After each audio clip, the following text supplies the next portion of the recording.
Sonia and Sasha, for real. You're listening to BRIMBANK Live on Live FM. This is the Sonia and Sasha for Real show, last show of the year. Sash, can you believe that we've done this? No, I'm not ready. I'm not ready to say goodbye yet. I'm not ready. Absolutely, it's the same. So we've saved our most special guest to last today. And let me do the formal introduction. How do we get our guest, Sash? We stalked them. I don't know why the CIA hasn't offered us a job now. We're next level at this stuff. I'm not sure why that hasn't happened yet. It's a missed opportunity. Anyway, our special guest today is an author, speaker, journalist, host, and contributor to CBS Radio America and several other media outlets. Majored in English literature in college, is on numerous boards and involved in charity organizations across the states, is a consultant to foreign policy for both US and foreign government agencies, plays a mean round of golf, has the sharpest dreadlock suit combo game ever, and you would have seen him break down the debacle of the recent US elections as the political correspondent on Australia's very own The Project. Please welcome Mr. Michael Williams. Woo! Thank you. It's an honor and a pleasure to be on with you all. Hey, Michael, how does it feel like to have a resume like that? It doesn't feel like a resume. It's sort of like just a bunch of stuff that I did, So Yeah.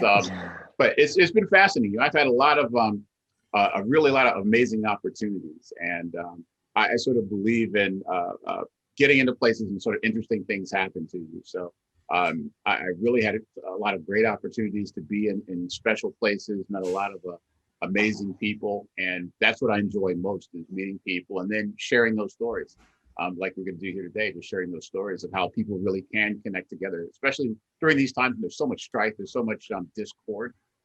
Really, at their core, people are people. We have many, many more similarities than we do differences. I know that sounds trite, but I really do believe it. So I hope that my life in some way is a testament to that. My first job out of school was working for the guy who actually did invent the internet. No, it wasn't Al Gore. It was a guy by the name of Vinton Cerf, who, along with his partner Robert Kahn, wrote the TCP/IP protocol. The internet protocol is basically the building blocks for the internet, the information superhighway. He wrote that.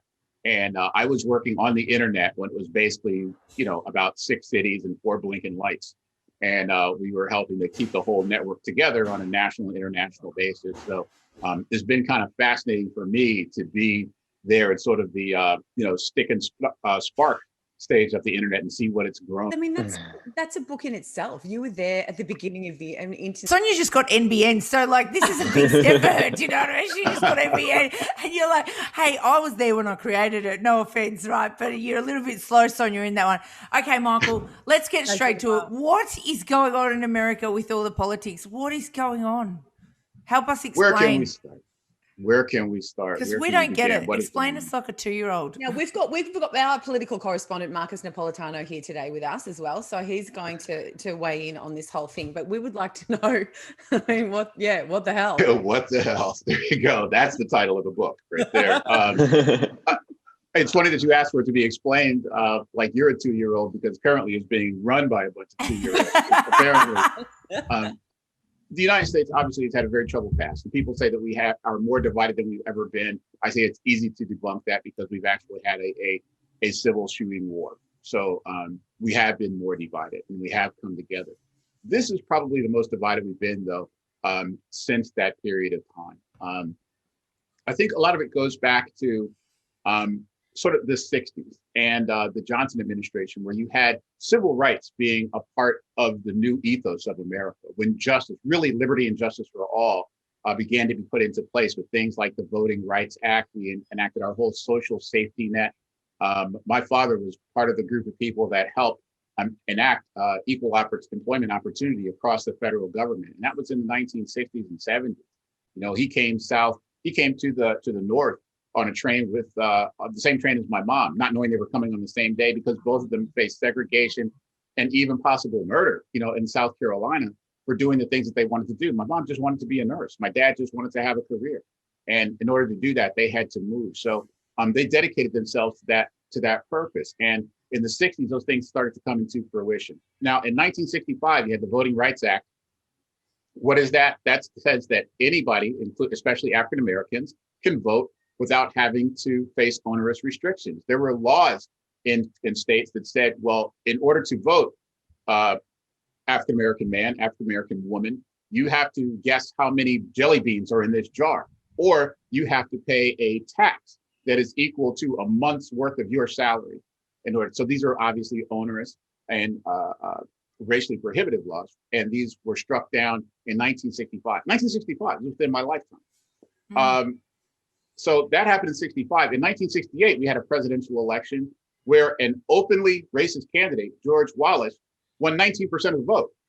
So immediately we had the response to America to this call to liberty and justice was no, thank you. So we've been working it out behind the scenes for quite some time. In the last 20 years, you've had conservative talk radio, this conservative media, and now add to that the internet, Facebook, and these sorts of things, which have stirred the pot for this type of hostility towards a movement towards justice. And this is, with Donald Trump, you just have for the first time a leader who is willing to tap into that vein of malignant behavior that has existed for a long time. Mm-hmm. He's just been willing to tap into it. And rather than tamp it down, as every leader has done in our history, especially the 20th century and 21st century, he has chosen to use that as the guiding force and the power source for his whatever he might call leadership. So what's going on, I think, is an exposition of something that's been in the American makeup, the American DNA for a long, long time. It's ugly, it's hurtful, it's embarrassing, and it's dangerous. But the good news may be that it would never, ever be excised without being open. So maybe this will save us, because having it boiling under the surface means that it is a tumor that definitely would have killed the country. And the fact that it is now exposed means maybe possibly it can be exorcised. We'll see. How can somebody like Trump, I mean, he denies it. Like he said that he says that he's not racist, yet he is. Like, how does that even come about? Okay. So I have some experience with Donald Trump. From my experience in the golf world, as you can see over the shoulder, I for a period of time ran golf courses. Again, another book, another story. But I do golf travel writing, and I help with a lot of issues in the golf industry. So I have met Donald Trump on several occasions. In fact, I had lunch with him 2 days after announced he was running for president. And it was at his golf club here outside Washington, D.C. And I guarantee you, this guy did not think he was going to win. It was not the point. It was to build his brand. His business has basically been an utter failure in everything that he's done, except for the licensing thing after he built his caricature based on the TV shows of Pro Wrestling and The Apprentice. So he turned his whole business from a failing real estate enterprise into a moderately successful licensing enterprise.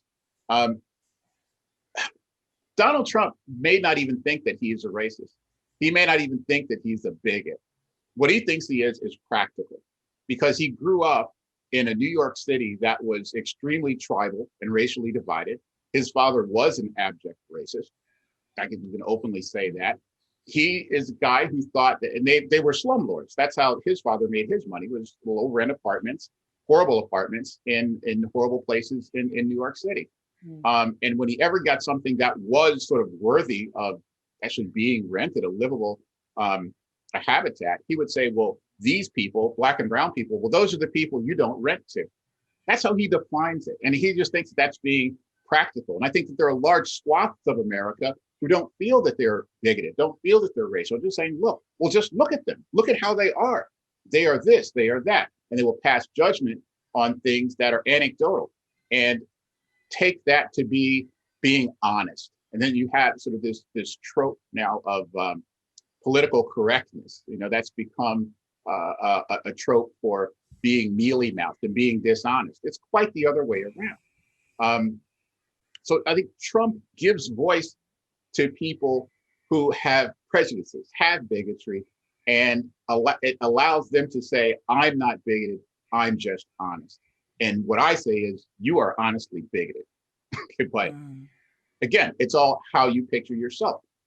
Donald Trump gives people the opportunity to have those feelings, to have those ignorant attitudes, and to not only not pay a price for it, but actually be elevated for it in some circles.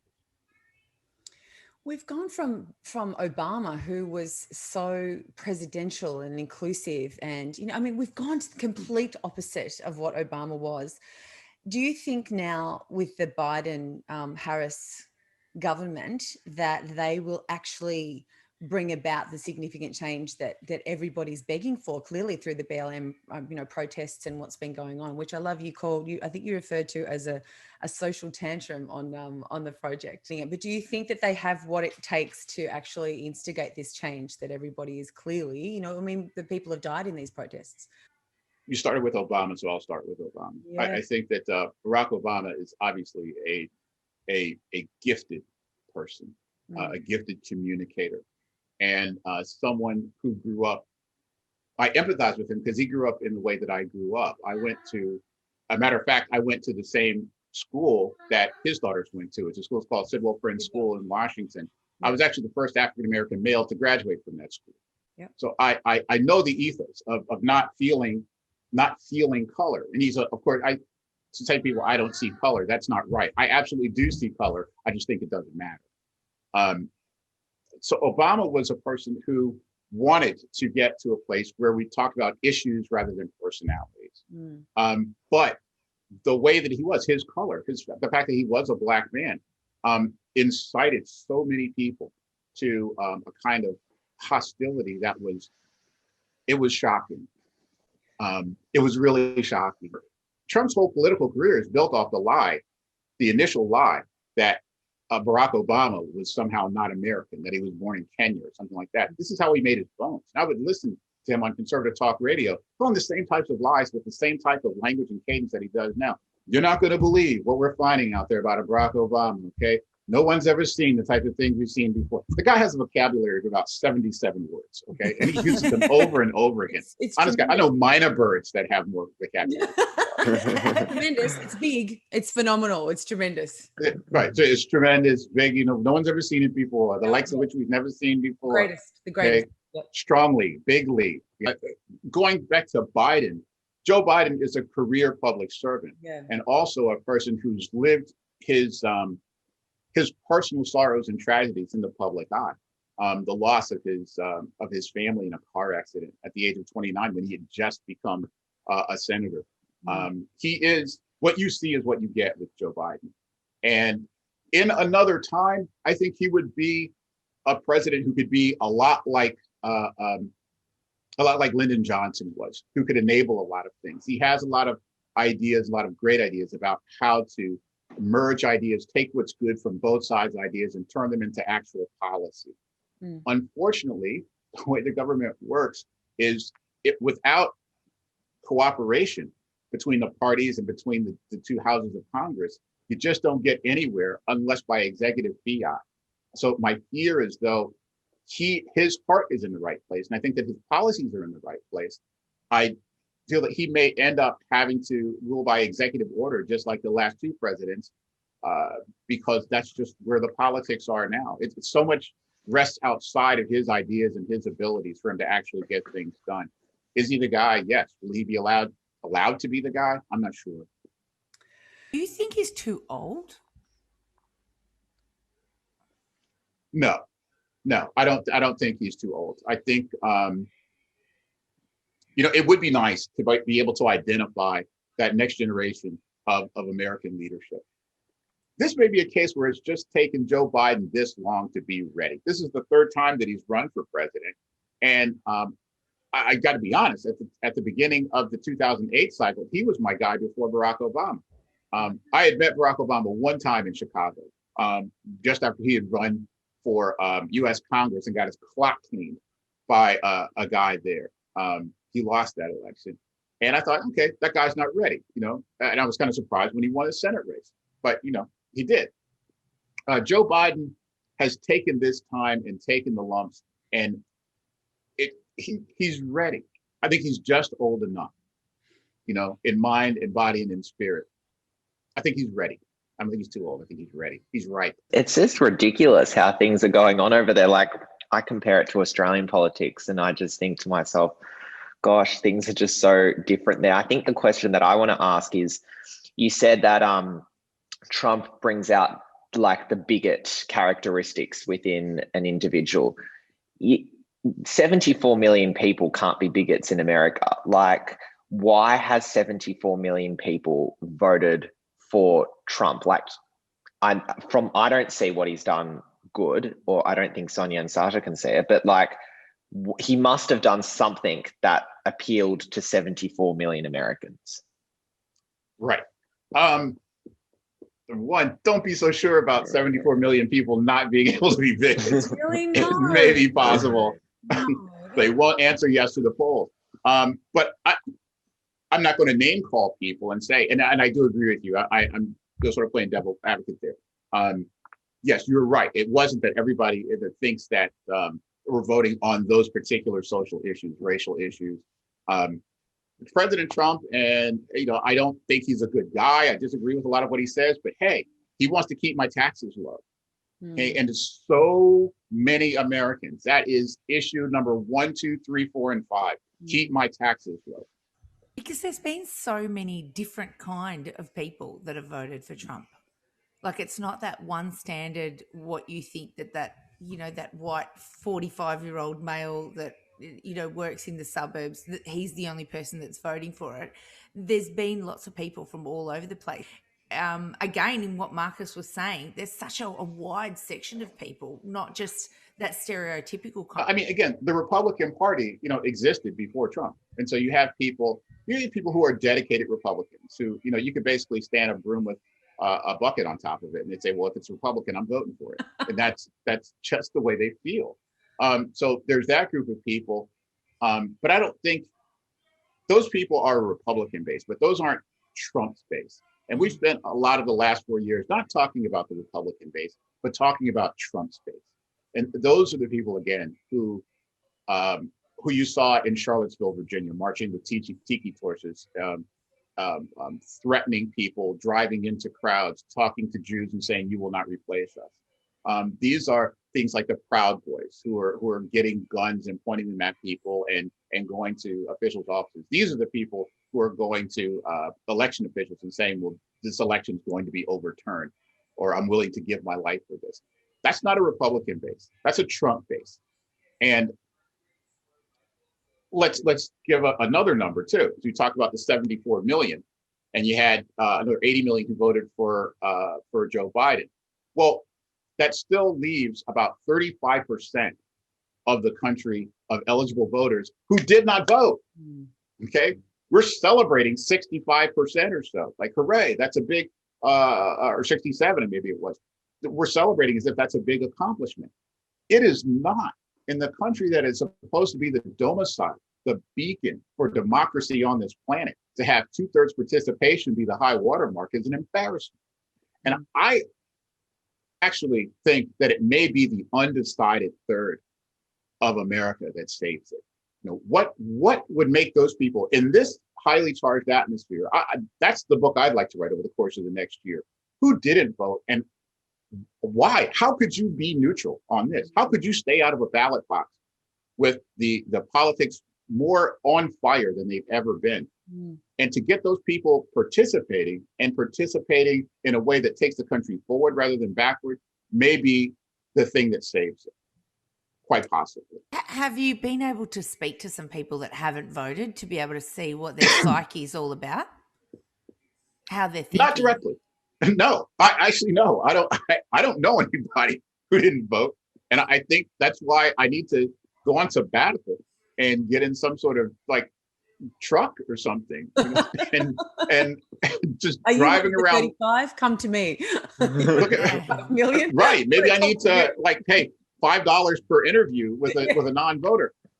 I am fascinated because I personally don't know anyone within my orbit who didn't vote and who didn't do it passionately, by the way. So to find out that 35%, what are their issues? What would motivate you? Because so many people have seen this as a life and death, an existential type of election. I am dying to find out. And again, that's a huge number of people. If you get 10% of those people to fall in the right way, one way or the other, that determines the future of this country, or maybe rights it's ending. Michael, you said you don't know anybody. We don't know anybody. So if we can just find one person that didn't vote and couldn't be bothered, I think we'll just put our whole thesis on that person. I mean, there was talk about the undecideds in this election. People lined up for hours to vote. I said before, I think I said this on the project, that it's a testament to, I guess, the absolute catastrophe that the Trump presidency is, that people would line up for hours to vote for Joe Biden. You know, he's not a guy typically who inspires that type of passion. I'm not saying anything negative about Joe Biden, but nobody lines up, in the middle of a pandemic. Yeah, right. Pandemic, It's fascinating to us because over here, no one is on the streets with pom-poms going, ScoMo, ScoMo. No one does that here. Like, no, our Prime Minister could walk down the street and people would be like, hey, Mr. Morrison. Nobody would even notice him, Sonia. You'd kind of look and you go, I've seen that guy before. Where do I know him from? Like, is he from the project? Like, you know what I mean? Like the whole thing has actually been crazy. Don't you all agree? We've been watching from over here, and just, I don't know whether our media is skewed one particular way, but we tend to pick up on the stuff that is funny a lot of the time in our media, and particularly you would know with the project, they like to take the mickey out of, lots of the situations. But we have seen, grab them by the whatever. And then we've had, the interviews of the people at the Trump rallies where, there was one particular one that stood out to me. There was a guy who was wearing a Hillary Clinton t-shirt, and it had "ditch the bitch" on the back of it with this, whatever, what was it, the name that he called her? Hillary? Oh, Crooked Hillary. Crooked Hillary, right. Yeah. Crooked Hillary on the thing. And the interviewer actually said to the man, so it's, what do you think about Trump? Do you think Trump respects women? And he said, oh, yeah, absolutely, totally respects. I mean, this guy's standing there with a Crooked Hillary and then ditch the bit t-shirt on the back. Do you think he respects women? Yeah, totally respect. It's really important to respect women, isn't it? Oh, absolutely, very important to respect women. What's on your t-shirt? Oh, this is, turns around, ditch the bitch is on the back.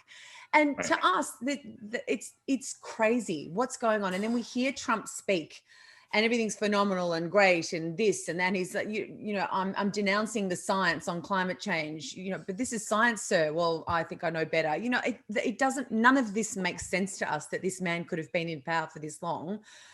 Please tell us that Biden is better. Save us. He's going to save us. And what the Proud Boys thing as well, we were blown away by that. That was a very clear statement that even the Aussies over here, knew what that stood for and what that meant. Please tell us it will be better. Yeah. Well, I think that there's certainly a chance for it to be better. We'll have better leadership, but I guess the shepherd's different, but you still got the same sheep. So I'm not sure exactly how we evolve from that. Look, Donald Trump is always the victim, never the victor. Again, with this whole thing about the election, let's take for example. So the idea that Democrats somehow manipulated elections in 50 independent states, 400 some different counties and jurisdictions, and managed to flip votes, move printed votes around, all of these things, and he at the top of government with, and also with Republicans at the head of, I believe, 28 different states. The idea that Republicans could be running the show, literally running the show in this country, and somehow have an election be available for fraud, number one. Number two, that if it was available for fraud, that they would be either totally vulnerable to it or not participating in such a scheme, is preposterous. It's ridiculous. But he has told people, no, you are a victim of a scam. I'm a victim. He even said in his last rally, we're all victims here. We're all victims here. And when you're a victim, rules don't count. That's what those people are for. When you're a victim, I get a pass because I'm a victim. I'm being victimized. I'm being brutalized by the Democrats, by political correctness, by globalism, by George Soros. And then it gets more evil and it says by the Black people, by the Jews. When you get into the room and get it even deeper, they're victimizing us, and we got to do something about it. No matter what it takes, we have to stick together. That's where that comes from. It's it's that type of herd mentality that is so base, without intellect. And we as Americans have really fallen victim to our disregard for intellect. Everything is about the image, and almost nothing is about the intellect and maturity. Um, there's a sense of an erosion of values that has caught up with us as a nation, maybe as a planet, but certainly the U.S. It's much more apparent. And in my view, I you guys get entertained by us nightly, so I guess you would probably feel the same way. Do you think that the pandemic really changed things around the election, like having them both in the same year? Do you think that that was just fuel to the fire and adding it to just be bigger and bigger? What was your opinion on that? Well, yeah, and you're missing one thing too, which is the George Floyd murder, which is another thing. Which you have, look, the Trump presidency was the easiest presidency, the easiest 4 years for a president that I have ever seen in my lifetime. It was bloody easy. Every issue that he had, every difficult issue that he had, every wound was completely self-inflicted. Okay, when you think about the thing with Ukraine, you think about the thing with Charlottesville, you think about almost every single issue that he had, they're all self-inflicted. And I thought he was going to motor through this and basically win again on the strength of the stock market level, which really affects hardly anyone in this country, but that's another show. This COVID thing, that's not our fault. That's the Chinese fault. They did it. It's the China virus. And now it's impinging on your freedom to have a put on a mask.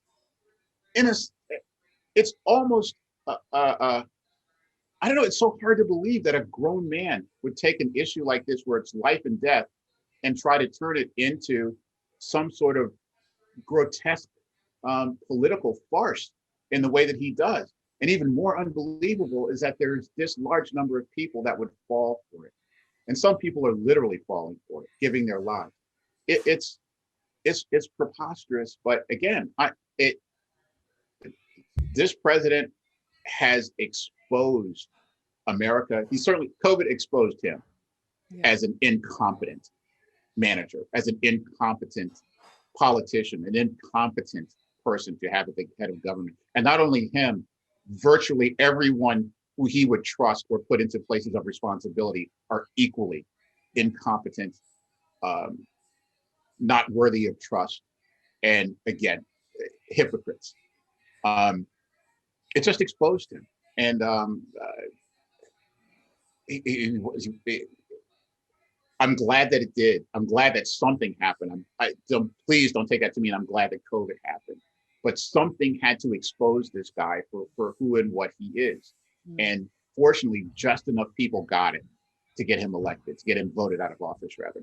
And also exposed just the complete lack of human decency, the lack of empathy for the number of people who've lost their lives and who've been fighting the virus. I mean, that's just, when it comes, I don't know a great deal. I don't think a lot of Australians know a great deal, Marcus with probably the exception here, but know a great deal about the system and how American politics works. What we look at when we're looking at world leaders are people who can inspire, who understand, who show empathy, who can unite. And he's done exactly none of that. And it was just so interesting for us to watch it, how that all played out. Really hope that Biden and Harris do a much better job. It's probably pretty easy to do a better job than he's done so far, in my basic knowledge.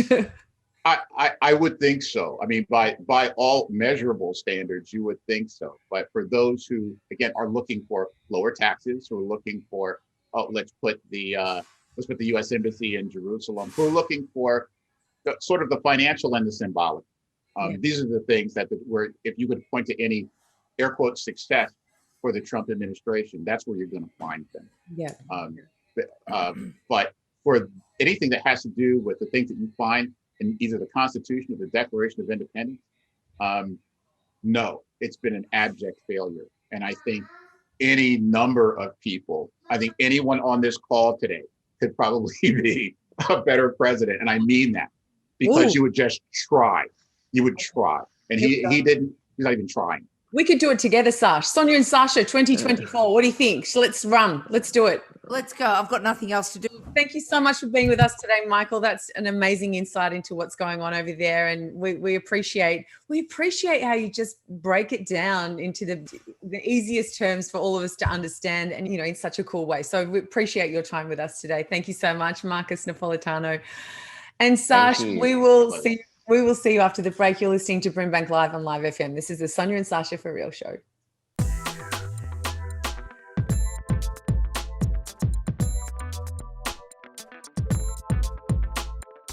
Sonia and Sasha, for real.